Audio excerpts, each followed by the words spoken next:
চাই শিল্প কর্মসংস্থান, কিন্তু সেই শিল্প যদি মানুষের শ্বাস নেওয়ার অধিকারই কেড়ে নেয় তাহলে তো প্রশ্ন উঠবেই। কারখানার কালো ধোঁয়ায় দূষিত হচ্ছে পরিবেশ, নষ্ট হচ্ছে চাষের জমি, আক্রান্ত হচ্ছেন সাধারণ মানুষ। এমনই অভিযোগ তুলে এবার রাস্তায় নামলেন মেজিয়ার একাধিক গ্রামের বাসিন্দারা। কি ঘটেছে চলুন জেনে নেওয়া যাক আজকের এই বিশেষ প্রতিবেদনে। নমস্কার বন্ধুরা, আপনারা দেখছেন voice of Bankura, presented by J3S institute, বাঁকুড়ার অন্যতম নির্ভরযোগ্য স্পোকেন ইংলিশ একাডেমি। রবিবার সকালে বাঁকুড়ার মেজিয়া ব্লকের তারাপুর এলাকায় থাকা একটি বেসরকারি স্পঞ্জ আয়রন কারখানার সামনে বিক্ষোভে ফেটে পড়েন এলাকাবাসী।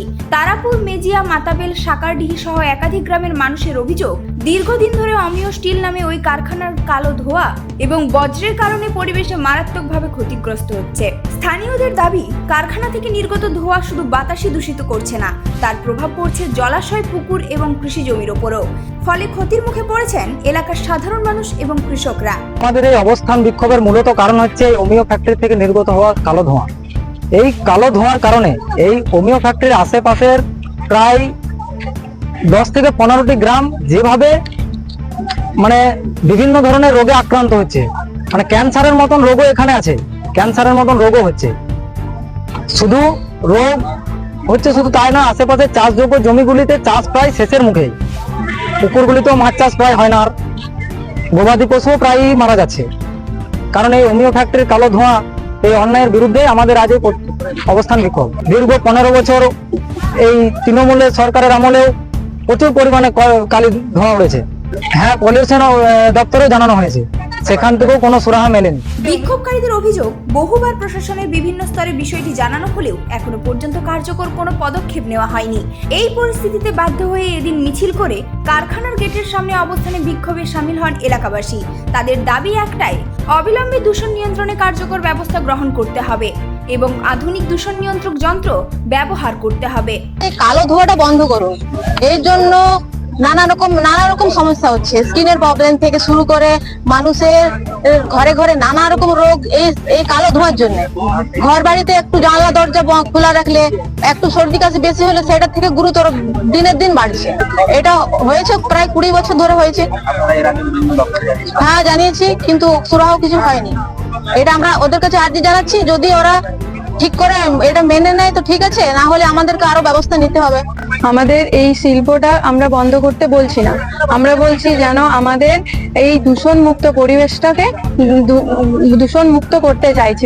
এইভাবে যে মানুষের কত ক্ষতি হয়ে যাচ্ছে, এই কালো ধোঁয়ার জন্য এক স্কিনের রোগ হচ্ছে, সাধারণ ভালো সুস্থ মানুষগুলো ক্যান্সারে আক্রান্ত হচ্ছে, পুকুরে মাছ নষ্ট হচ্ছে, গবাদি পশুগুলো মারা যাচ্ছে।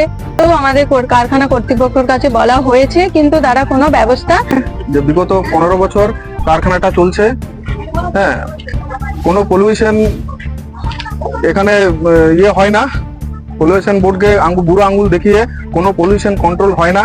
হ্যাঁ, এই কারখানার পাশেই আমাদের একটা হাই স্কুল আছে, হসপিটাল আছে এবং গ্রাম আছে, তারাপুর গ্রাম আছে, মাতাবেল গ্রাম আছে।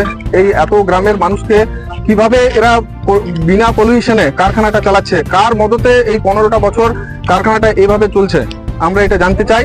যতদিন না দূষণ নিয়ন্ত্রণের উপযুক্ত ব্যবস্থা নেওয়া হচ্ছে ততদিন পর্যন্ত কারখানা বন্ধ রাখার দাবিতে তাদের আন্দোলন চলবে। ঘটনাকে কেন্দ্র করে এলাকায় উত্তেজনার পরিবেশ সৃষ্টি হয়। দেখুন, আমি তো ছোট মোটো লোক, আমাদের উদ্যোতন কর্তা আছে কেউ এখানে? কেউ নেই। আমরা জানিয়ে দেবো উপরওয়ালা। কালি দেখুন এখন কিছুদিন খারাপ আছে বলে উঠছে, এত কালি এর আগে তো ছিল না। ছিল কি গত এই 4-5 দিন ধরে এত কালি তো অত আগে ছিল না। দীর্ঘদিন ধরে ইএসপি আপনারা ব্যবহার করেন না? না, ইএসপি সবসময় দিচ্ছে।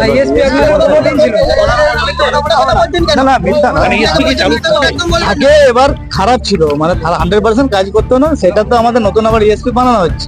একটা অলরেডি চালু হয়ে গেছে, আর একটা কিছুদিনের মধ্যে চালু হবে। অন্যদিকে কারখানার কর্তৃপক্ষের পক্ষ থেকে জানানো হয়েছে বিষয়টি ঊর্ধ্বতন কর্তৃপক্ষকে জানানো হবে এবং অভিযোগ খতিয়ে দেখা হবে। এখন দেখার প্রশাসন ও কারখানার কর্তৃপক্ষ কত দ্রুত সমস্যার সমাধানে এগিয়ে আসে। শিল্প যেমন উন্নয়নের অন্যতম চাবিকাঠি, তেমনি পরিবেশ ও মানুষের স্বাস্থ্য সুরক্ষাও সমান গুরুত্বপূর্ণ। উন্নয়ন ও পরিবেশের মধ্যে ভারসাম্য বজায় রাখাই এখন সবচেয়ে বড় চ্যালেঞ্জ। দূষণের বিরুদ্ধে এই আন্দোলন কি শেষ পর্যন্ত সমাধানের পথ দেখাবে, নাকি আরো বড় আন্দোলনের দিকে এগোবে এলাকাবাসী?